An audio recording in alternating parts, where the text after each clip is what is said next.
Very common question on Hanukkah and also on Shabbat, that you have people lighting the menorah together, and by the Sfaradim, the husband in the house says the bracha, and then everybody says the mizmorim.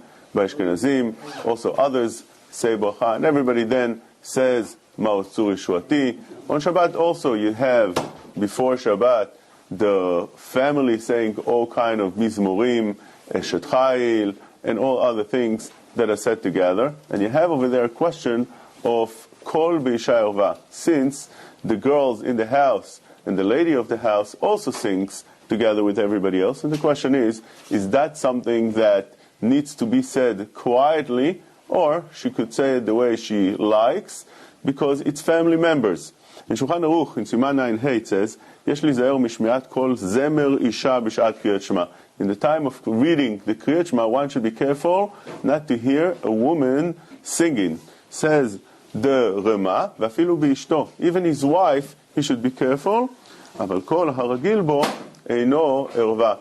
But if it's a voice, a sound of a woman that he's used to, that's not erva, and that's mutar. From here, the Achronim drew a conclusion that you have to differentiate between two kinds of voices. Voice that you are used to, and you're not going to get hirhurim because of that, and voices that you're not used to. And therefore, the family members, like the sister, the wife, the mother, the daughter, those are things that the Achronim say that's fine, but not at the time of reading Kriyat Shema, not at the time of saying the brachot, but afterwards, the mizmorim, and on Shabbat, when they say shirot v'tishbachot on the table, they sing it on the table. Those are things that the poskim allow. Take a look at Rav Shlomo Zalman Auerbach. He says also like that the mizmorim, one is allowed to say, the Eshet Chayil, one is allowed to say together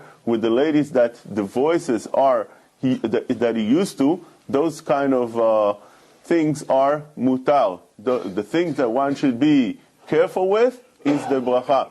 There are also other reasons to be mekel in this, and those are the chidush of the Kaf HaChaim and the Or LeTzion, that the lashon of the Shulchan Aruch is yesh lizaher mishmiat kol zemer isha. It's lashon shel zeorit, which means one should be careful, but it's not prohibited.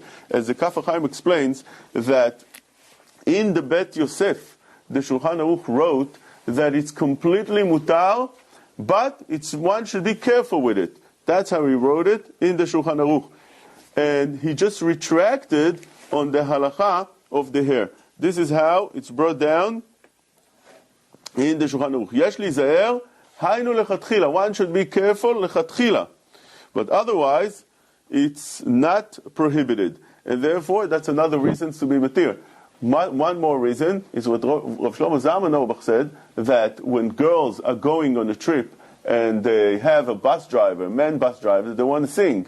In the Tshuva in Alichot Shlomo, he says that they should be careful not to do it, although it's not completely asur, because the bus driver is busy with his work. That's first of all. Secondly, it's trei kale lo mishtame, two voices together. There's a lot of voices together. You can't concentrate on one single voice.